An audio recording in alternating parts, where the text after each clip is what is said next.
La leyenda de San Jordi y el dragón no es simplemente un relato de caballería o una fábula medieval que ha sobrevivido al paso de los siglos, sino que constituye el latido mismo de la identidad cultural de Cataluña. Una narrativa que se entrelaza con el polen de la primavera y el aroma de los libros recién impresos. Para comprender la magnitud de esta historia, debemos transportarnos con la imaginación a un tiempo donde las fronteras entre la realidad y el mito eran tan difusas como la niebla de la mañana sobre las montañas de Montserrat, situándonos específicamente en la villa de Montblanc. En aquel entonces, bajo un cielo que hoy imaginaríamos de un azul purísimo, la vida de sus habitantes transcurría entre el trabajo de la tierra y el murmullo de las fuentes, hasta que una sombra colosal y oscura se proyectó sobre sus murallas, cambiando su destino para siempre. No era una sombra ordinaria, sino la presencia de una bestia cuya mera existencia desafiaba las leyes de la naturaleza. Un dragón de escamas tan duras como el pedernal y un aliento que no solo portaba fuego, sino una pestilencia capaz de marchitar los campos y enfermar el alma de los hombres más valientes. La llegada del dragón a las cercanías de Montblanc supuso el inicio de un periodo de terror absoluto que puso a prueba la resiliencia de todo un pueblo. El monstruo, instalado en una cueva cercana a las fuentes de agua, reclamaba un tributo constante para saciar su hambre voraz y, lo que era más terrible, para mantener contenida su furia destructiva. Al principio, los habitantes del pueblo intentaron aplacar a la bestia, entregándole sus rebaños de ovejas, esperando que la carne del ganado fuera suficiente para mantenerla alejada de las puertas de la ciudad. Día tras día, el número de animales disminuía, y con ellos la esperanza de una solución pacífica, pues el dragón parecía poseer un apetito insaciable que crecía al unísono con el miedo de la población. Cuando las ovejas se agotaron, los ciudadanos se vieron obligados a entregar sus bueyes y caballos, los animales que eran el motor de su economía y su sustento, viendo con desesperación cómo la riqueza de la región desaparecía en las fauces del monstruo, mientras el silencio de los campos se hacía cada vez más pesado y lúgubre. Pronto llegó el momento en que no quedó ni un solo animal que ofrecer, y el silencio de la bestia, que ahora rugía de hambre desde la distancia, se volvió más amenazador que nunca. Fue entonces cuando el Consejo de la Villa, en una decisión cargada de una tristeza indescriptible, determinó que el sacrificio debía recaer sobre los propios habitantes, pues el dragón amenazaba con entrar en la ciudad y devorar a todos si no recibía su tributo diario. Para garantizar que la justicia fuera el único criterio en una situación tan extrema, se decidió que el orden de los sacrificios se establecería mediante un sorteo en el que participarían todos los ciudadanos, sin importar su rango, riqueza o edad. Este acto de igualdad ante la tragedia unió al pueblo en un dolor compartido, donde cada mañana el sonido de los dados o el papel extraído de una urna marcaba el final de una vida y el inicio de un luto que no tenía fin, cubriendo las calles de Montblanc con un velo de resignación y lágrimas. El destino, que a menudo parece actuar con una ironía cruel, quiso que un día el nombre extraído del sorteo fuera el de la princesa, la hija del rey, una joven amada por todos por su bondad y su gracia. El rey, un hombre que hasta entonces había gobernado con sabiduría y rectitud, sintió que el mundo se desmoronaba bajo sus pies, y en un rapto de desesperación paterna ofreció todas sus riquezas, sus tierras, y la mitad de su reino a quien pudiera sustituir a su hija en el terrible camino hacia la cueva del dragón. Sin embargo, el pueblo, que ya había entregado a sus propios hijos e hijas con el corazón roto, se mantuvo firme en su demanda de justicia, recordándole al monarca que la ley del sacrificio era igual para todos, y que la sangre de la princesa no valía más que la de los campesinos que ya habían perecido. Reconociendo la verdad en las palabras de su gente y con el alma desgarrada por la pena, el rey aceptó el destino de su hija, preparándola para un sacrificio que parecía inevitable. La princesa, vestida con sus mejores galas como si fuera una boda en lugar de a su propia muerte, caminó hacia las afueras de la muralla con una dignidad que conmovió hasta las piedras del camino. El pueblo entero observaba desde lo alto de las murallas, envuelto en un silencio sepulcral, mientras la figura de la joven se hacía más pequeña en el horizonte, avanzando hacia el lugar donde el dragón aguardaba. Cada paso de la princesa resonaba en el pecho de los presentes como un latido final, y la atmósfera estaba cargada de una electricidad estática, esa calma tensa que precede a las grandes tormentas de la historia.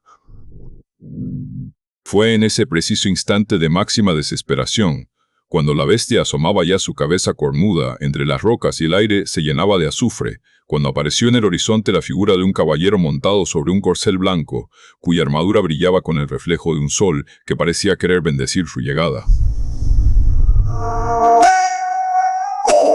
Este caballero era Sant Jordi, un joven de rostro sereno y mirada firme que, según cuentan las crónicas, venía de tierras lejanas y había sido guiado hasta allí por una fuerza superior. Al ver a la princesa en peligro, Sant Jordi no dudó ni un segundo, y espoleando a su caballo, se interpuso entre la joven y el monstruo que ya se preparaba para el ataque. El encuentro entre el santo y el dragón fue una danza mortal de acero y fuego, un choque de voluntades donde la pureza del caballero se enfrentaba a la corrupción absoluta de la bestia. Con una destreza sobrehumana, Sant Jordi esquivó las llamaradas y los zarpazos del dragón, buscando el punto débil en aquella coraza de escamas que parecía impenetrable, mientras la princesa observaba con las manos entrelazadas, rogando por un milagro que salvara no solo su vida, sino la de todo su pueblo que aguardaba el desenlace desde la distancia.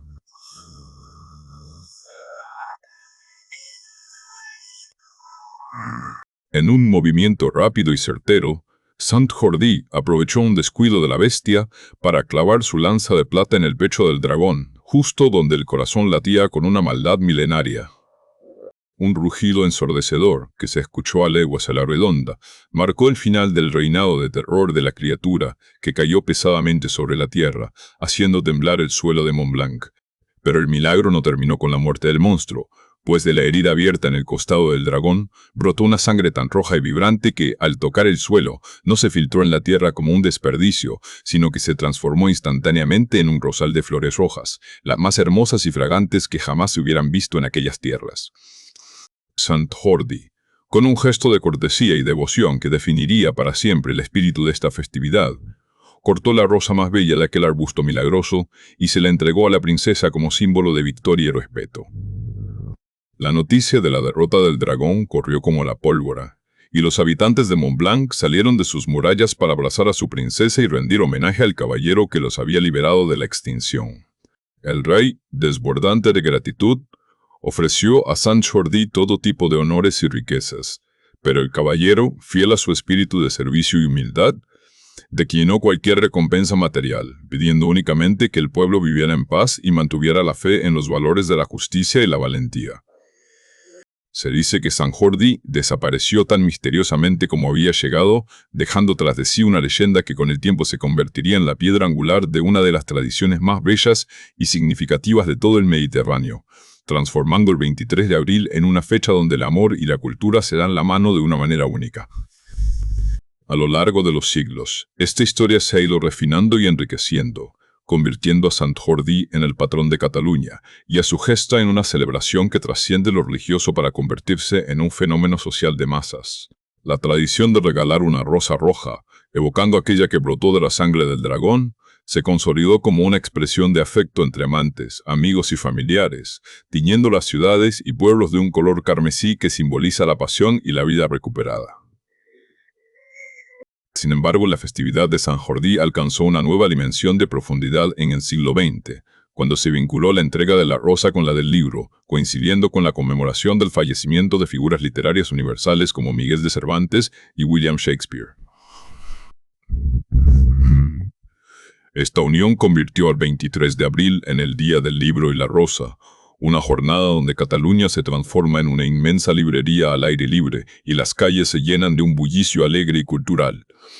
Caminar por las Ramblas de Barcelona o por las plazas de cualquier pueblo catalán durante el día de Sant Jordi es sumergirse en una experiencia sensorial que no tiene parangón en ninguna otra parte del mundo.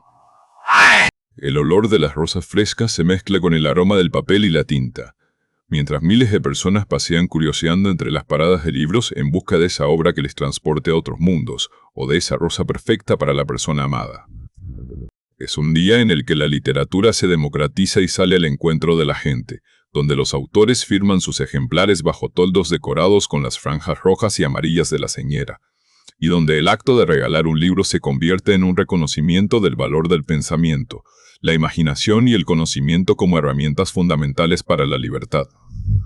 La figura de Sant Jordi ha sido interpretada de múltiples formas a través del arte y la arquitectura, dejando una huella imborrable en el paisaje urbano de Cataluña. No se puede hablar de esta leyenda sin mencionar el genio de Antoni Gaudí, quien en la Casa Batlló proyectó una de las representaciones más fascinantes y abstractas del mito. El tejado del edificio, con sus formas onduladas y escamas de cerámica vidriada, evoca el lomo del dragón, mientras que la torre coronada por una cruz de 4 brazos simboliza la lanza de Sant Jordi clavada en la bestia.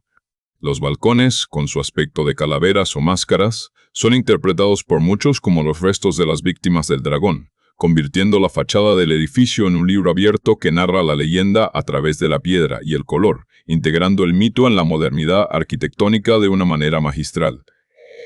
Pero más allá de la estética y la tradición comercial, el significado profundo de Sant Jordi reside en la lucha eterna entre la luz y la oscuridad, entre el orden y el caos, y entre la cultura y la barbarie. El dragón representa todos aquellos miedos, injusticias y amenazas que acechan a una sociedad, mientras que el caballero simboliza la voluntad individual y colectiva de resistir, de proteger lo bello y lo justo frente a la fuerza bruta.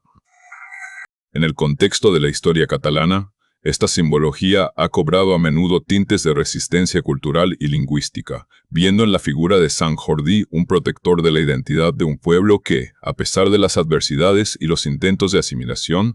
ha sabido mantener vivo su idioma y sus costumbres, utilizando el libro no solo como un objeto de ocio, sino como un escudo y una semilla de futuro. La evolución de la festividad también ha reflejado los cambios sociales, rompiendo con los roles de género tradicionales que antiguamente dictaban que los hombres recibían el libro y las mujeres la rosa. Hoy en día, Sant Jordi es una fiesta de igualdad donde todo el mundo regala y recibe ambos presentes, reconociendo que la sensibilidad de la rosa y la sabiduría del libro son patrimonio común de toda la humanidad.